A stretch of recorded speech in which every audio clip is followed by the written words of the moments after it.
and welcome back to my YouTube channel. If you are new here, hi, my name is Keera, and if you like spooky content, then make sure to hit the subscribe button and the bell to be notified whenever I post a new video.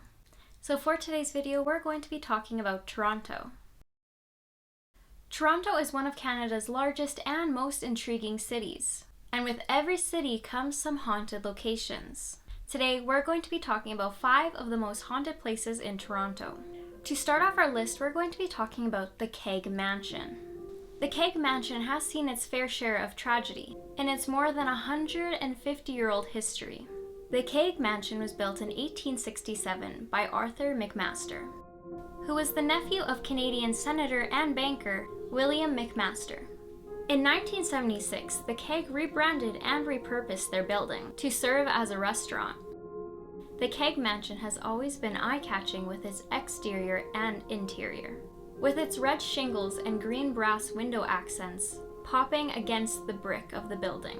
The soft colors inside line 26 different rooms and 17 fireplaces. It is important to say that it is said the home was bought in 1882 by the Cleveland agricultural equipment salesman Hart Mazie and his wife. The Mazies, after moving in, added a few things to the house, like a greenhouse, but left much of the original decorations untouched. The Mazie family became one of the most important and prominent families at the time, because Hart Mazie helped fund many buildings at the University of Toronto, such as the Mazie Hall. After Hart's death, his daughter Lillian took over his estate and named the home the Euclid Hall. Eventually, over the years, Lillian Mazie passed away in the home in 1915. Lillian was said to be loved by all of her maids, and after her death, one of Lillian's most devoted maids took her passing really hard, and it is said that she took her own life. It is said the maid walked to the oval vestibule above the main staircase, climbed over the side of the railing, and jumped. House staff found her soon after, swinging above the foyer near the stairs. There are a few theories whether it was grief or if the maid was having an affair with a married Mazie family member. Not long after, a young boy visited the home, and unfortunately he fell down the stairs and died from his injuries. Knowing all that, it wouldn't surprise anybody that there would be paranormal experiences there. Since the mansion reopened as a restaurant, there have been many reports of many unexplainable things occurring. People have reported sounds of children playing around the home, especially in the area of the stairwell where the boy fell down the stairs. A distraught maid is also said to roam the building, but in most cases she is only said to be seen in the grand staircase. People say they will often see something in the corner of their eye, and when they do, they see a woman hanging down from the second floor, swinging slowly from her noose, and within seconds, she just disappears. People have also reported seeing Lillian Mazie herself, and she can be seen and heard at different times, most likely still watching over her beloved house. Staff, along with anybody who has been in the building for a long period of time, have noted strange occurrences, such as the feeling of being pushed near the oval vestibule, or witnessed doors opening and closing by themselves, along with lights occasionally flickering on and off. The women's restroom on the second floor is said to make many people feel uneasy, because it is said the energy is strange. There have been cases of objects moving on their own, although there is no proven record of anything actually happening in the washroom area. It is also important to mention that the oval vestibule is just outside the door of the bathroom. And just like we have already talked about, that is the area where it is said the maid hung herself. So for number 2 on our list, we're going to be talking about St. Micheals Hospital. This haunted location is a little different from most, as it does not have an angry spirit, but rather a really kind ghost. And you might be thinking, then why is it on this list? Well, you will see.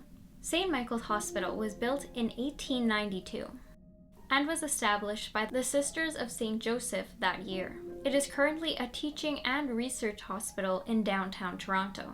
Since the hospital has been open, there have been many patients, nuns, doctors, priests that have come and gone over the years. One nurse or nun in particular is Sister Vincenza, also known as Sister Vinnie. She worked at the hospital from 1928 to 1956. As a superior on the obstetric floor, although today the floor is used for the heart and vascular program. She was a regular at the hospital comforting patients on the 7th floor. Sister Vincenza passed away in 1956, but her spirit still hasn't left the hospital. People still claim to see her around the hospital, and it is said she turns on and off the lights for people, and sometimes gives blankets to new mothers. Those who have seen the nun have reported to only see her as a full-body apparition, but they say they can never see her face, as it is a permanent shadow. Although Sister Vinny is well known around the hospital, she isn't the only spirit there according to reports from the hospital. It is said that there is a ghost who wanders around the filing room, along with the spirit of Joe, the morgue employee who died on the job. And it is said he can often be heard laughing and turning on and off the lights. There are also reports of elevators going from floor to floor when no one is in the elevator, almost like it is possessed, along with rearranging medications, light problems, light flashings, objects moving on their own like papers, and even one report of a nurse who was watering a plant and it started to shake violently. Also along with sinks and taps turning on and off by themselves and doors opening and closing by themselves. One nurse even told about one of her own experiences, stating they were taking a break while working the overnight shift. Suddenly all the lights turned out and the door to the room slammed shut. Locked in the room in total darkness, the sink turned on full blast. There was nobody else in there who could have turned it on. About 10 minutes later, I finally was able to get up and remove myself from the room. Hospitals are usually full of spirits of those who have passed on to the other side, whether they are stuck at the hospital or they have chosen to stay there. For number 3 on our list, we have the Don Jail.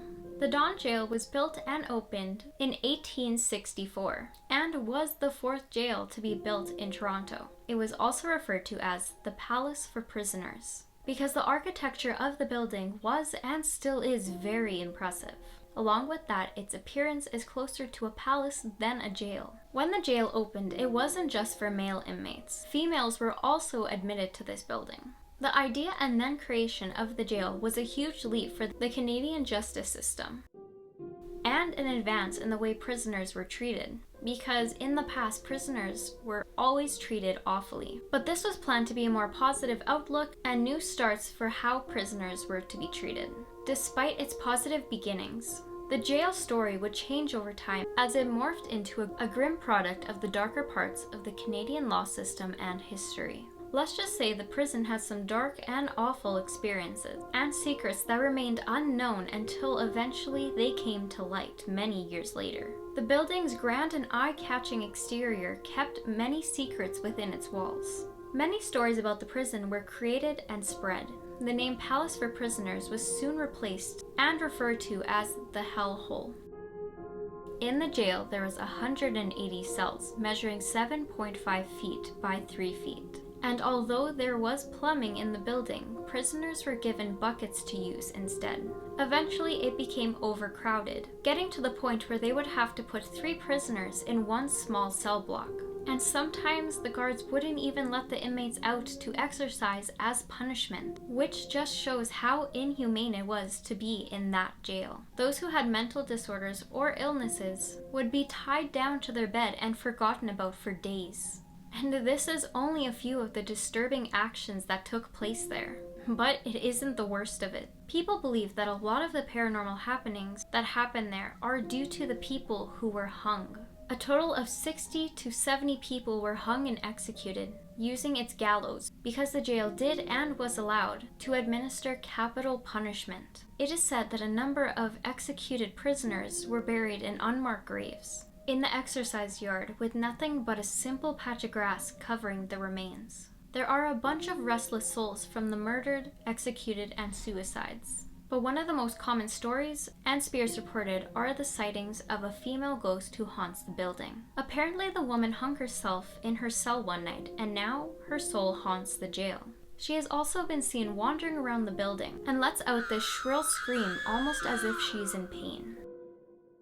Guards, prisoners, and visitors have all reported the sound of rattling chains and footsteps throughout the halls, along with chains moving even if there's nothing and no one around them, doors opening and slamming shut, extreme temperature changes, and have had random pains and have described it almost as if they were being stabbed, along with banging and strange noises within the walls. The jail was closed in 1977, but the East Wing was left operational until 2013, when it too was shut down. Knowing all the inhumane treatment and deaths that are connected to the Don Jail, there is no surprise that the spirits are still trapped within the walls. So for number 4 on our list, we have the Old City Hall. The Old City Hall was built in the late 1890s. The distinctive 104-meter high clock tower makes it one of Toronto's most recognizable and most loved buildings. The building, while being built, had an extreme attention to detail, and it is apparent on the exterior of the building. From the use of different color stones and the ordinate masonry, and inside where light would flood through the massive stained glass windows, into the grand lobby and sweeping staircase. Reports of paranormal activity started in 1965, when Old City Hall became a courthouse. One of the judges stated that he would hear footsteps constantly behind him, and feel something occasionally pull on his robe.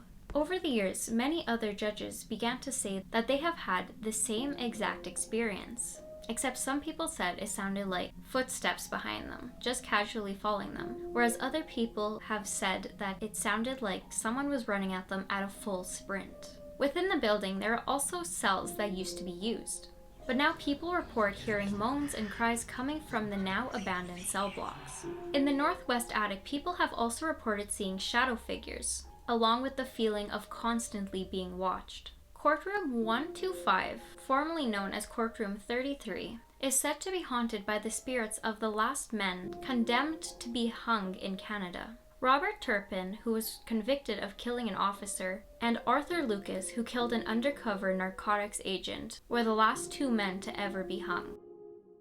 Many people believe that Robert and Arthur's spirits are the ones who haunt the Old City Hall.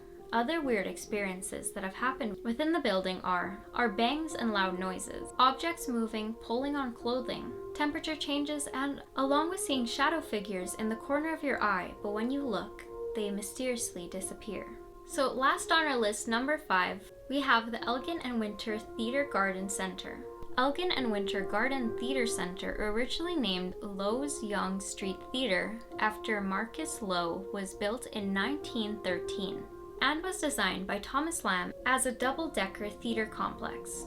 It contained the Winter Garden Theatre and constructed on top of the Elgin theatres. The 2 theatres were of distinctly 2 different personalities and looks. The Elgin was all full of gold leaf and rich fabrics, a former theatre of plaster cherubs and ordinate opera boxes, whereas the Winter Garden was a botanical fantasy. Its walls hand-painted to resemble a garden, its ceiling a regal mass of beech boughs and twinkling lanterns. The Winter Garden closed in 1928, but in December of 1989 it reopened. Since then, many people have talked about and had experiences with multiple spirits that reside in the theatre. The most famous and talked about spirit there is known as the Lavender Lady.